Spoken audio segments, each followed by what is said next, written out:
بسم اللہ الرحمن الرحیم یاسین والقرآن الحکیم، قسم ہے قرآن کی جو حکمت والی کتاب ہے۔ حکمت کا مطلب بہت حکمت کی باتیں ہیں۔ لوگ بڑی عقل مندی کی کوئی باتیں کر رہا ہو، بڑی باریک باتیں کر رہا ہو، ہم کہتے ہیں نا یار یہ بڑے پتے کی بات کر گیا، بڑی حکمت کی بات کر گیا ہے۔ قرآن کی تو ساری باتیں الحمد سے لے کے والناس تک حکمت کی باتیں ہیں۔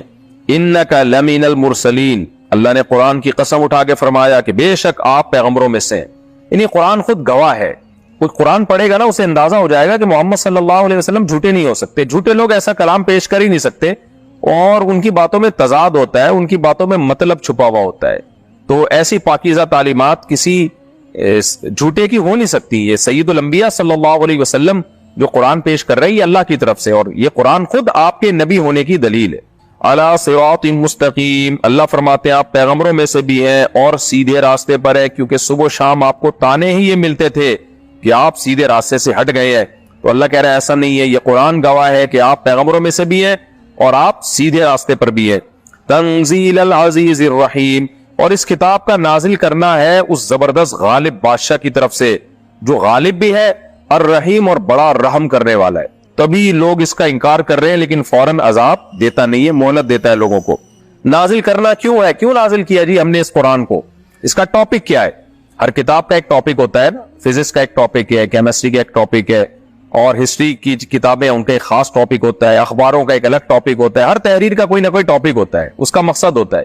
تو اللہ کہتے ہیں اس کتاب کا ایک مقصد ہے، لِتُنذِرَ قَوْمًا مَّا أُنذِرَ آبَاؤُهُمْ، اس کا مقصد ہے آپ ان لوگوں کو ڈرا دیں جن کے باپ دادوں کو ڈرایا نہیں گیا، ان کے پاس کوئی پیغمبر نہیں آیا، یا پیغمبر آئے لیکن ان کی تعلیمات محو ہو چکی ہے، یہ بھی اسی میں داخل ہیں، جیسے عیسیٰ علیہ السلام، موسیٰ علیہ السلام۔ تو آپ ان لوگوں کو ڈرا دیں، فَهُمْ غَافِلُونَ، پس وہ غفلت میں پڑے ہوئے ہیں، ہر چیز میں ترقی کی باتیں کر رہے ہیں، ہر چیز میں آگے بڑھنے کی کوشش کر رہے ہیں، لیکن آخرت بھول گئے۔ وہ یہ بھول گئے کہ ان کو کیوں پیدا کیا گیا ہے، لِيَبْلُوَكُمْ أَيُّكُمْ أَحْسَنُ عَمَلًا، ہم نے بنایا اس لیے تھا کہ ہم دیکھ رہے ہیں کہ کون ہمیں مان کے آتا ہے، ہماری مان کے چلتا ہے، اور کون ہماری نافرمانی کر کے آتا ہے۔ تو ان کو آپ ڈرا دیں جو غفلت میں پڑے ہوئے ہیں۔ لَقَدْ حَقَّ الْقَوْلُ عَلَىٰ أَكْثَرِهِمْ، تو کیا جب آپ ان کو ڈرائیں گے تو سارے ایمان لے آئیں گے؟ ایک اشکال ہوتا ہے، جب یہ قرآن انسانوں کے سامنے رکھا جائے گا تو سارے ڈر جائیں گے؟ اللہ کہتے ہیں نہیں، ایسا نہیں ہے۔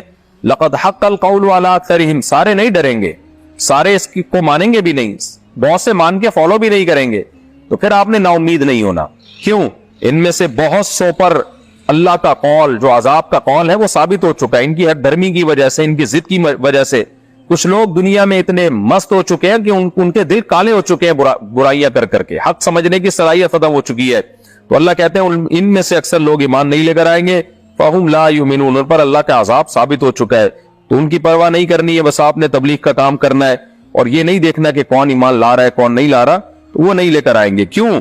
اس کی اللہ نے وجہ بیان کی کہ ہم نے ان کی بدعمالیوں کے سبب ان کو اندھا کر دیا۔ تو دو بڑی پیاری اللہ نے مثالیں دی ہیں کہ ان کی مثال ایسے ہے کہ اِنَّا جَعَلْنَا فِي أَعْنَاقِهِمْ أَغْلَالًا، کہ ہم نے ان کی گردنوں میں توق ڈال دی ہے۔ جیسے ایک آدمی کو سیدھا راستہ نظر نہ آ رہا ہو تو کسی نے اس کو راستہ دکھایا کہ بھئی یہ ہے سیدھا راستہ، لیکن ایک تیسرے آدمی نے آ کے کیا کیا، اس کی گردن اوپر کر کے نا گلے میں زنجیریں ڈال دی، توق ڈال دی ہے، اور اب وہ بیچارہ نیچے دیکھ ہی نہیں سکتا نا، اوپر ہی دیکھ رہا ہے، تو اس کو سیدھا راستہ کہاں نظر آئے گا؟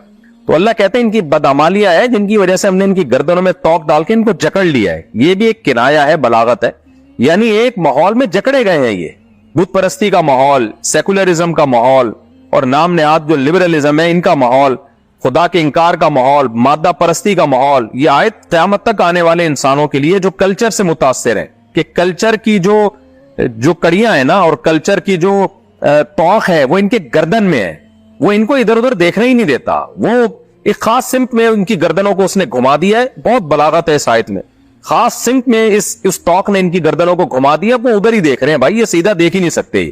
تو آج بھی دیکھ لیں آپ کلچر کے جو ڈسے ہوئے ہیں، کوئی گوروں کو فالو کر رہا ہے، کوئی جو ہے یہاں کے جو ہے وہ ایتھیسٹ ہیں ان کو فالو کر رہا ہے، بس ہر شخص نے کلچر کو اپنا خدا بنا رکھا ہے۔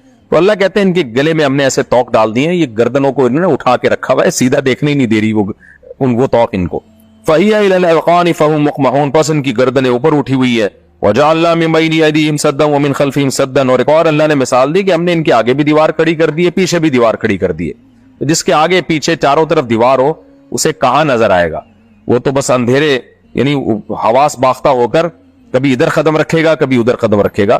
اس کو نظر نہیں آئے گا. تو ان کو نظر ہی نہیں آ رہا ہے کہ صحیح راستہ کیا ہے, غلط راستہ کیا ہے, بس اندھوں کی طرح چلتے چلے جا رہے ہیں.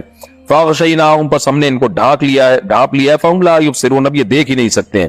تو اب جب دو اللہ نے مثالیں دی تو آگے فرمایا کہ وَسَوَاءٌ عَلَيْهِمْ, آپ پر برابر ہے. اس میں نبی صلی اللہ علیہ وسلم سے بھی خطاب ہے, قیامت تک آنے والے جو بھی مبلغین ہیں, جو بھی دین کی دعوت کا کام کر رہے ہیں, سب سے خطاب ہے کہ برابر ہے. انذرتہم, کہ آپ ان کو ڈرائیں, ام لم تنذرہم, یا نہ ڈرائیں, فہم لا یؤمنون, یہ ایمان نہیں لے کر آئیں گے.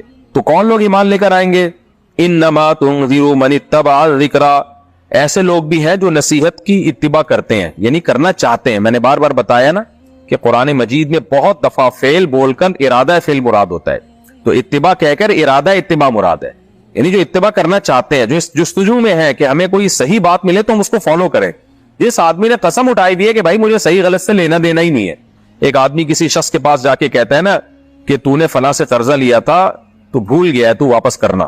تو اگر وہ عقل مند ہوگا تو کہے گا اچھا مجھے یاد دلاؤ, میں تو واقعی مجھے یاد نہیں ہے, کچھ علامات بتاؤ, کچھ گواہ پیش کرو, تو میں دیکھتا ہوں, اگر واقعی مجھے یاد آ جاتا ہے یا کوئی تحریر ملتی ہے تو دے دوں گا, اور نہیں ملتی کوئی ثبوت تو پھر میں تو نہیں دوں گا. یہ حق پرست ہونے کی علامت ہے. اور ایک وہ ہے کہ آپ نے جا کے بتایا بھائی تم نے فلاں سے قرضہ لیا تھا, وہ کہتا ہے بھائی لیا تھا یا نہیں لیا تھا, مجھے اس سے بحث ہی نہیں ہے, میں تحقیق میں پڑھوں گا ہی نہیں. تو یہ علامت ہے بھائی یہ ضدی اور ہٹ دھرم ہے, اس کو اس سے کوئی غرض ہی نہیں ہے کہ کسی پہ ظلم کروں یا نہ کروں. یہی حال اللہ نے بیان کیا. انما تنذر من اتبع الذکر, اللہ کہتے ہیں آپ انہی لوگوں کو ڈرا سکتے ہیں جو نصیحت کی اتباع کرتے ہیں, جن کی عادت ہے کہ جب ان کو صحیح بات ملے نصیحت کی تو اس کو فالو کریں. وَخَشِيَ الرَّحْمَنَ بِالْغَیْبِ, اور رحمان سے ڈرتے ہیں بغیر دیکھے. وہ جاہلوں کی طرح اس کے متلاشی نہیں ہوتے کہ ہمیں خدا جب تک نظر نہیں آئے گا ہم ایمان نہیں لے کر آئیں گے. وہ علامات سے خدا تک پہنچنے کی کوشش کرتے ہیں اور اس پر ایمان لاتے ہیں, پھر بغیر دیکھے اس سے ڈرتے ہیں کہ جو اتنا طاقتور ہے وہ یقیناً عذاب دے سکتا ہے.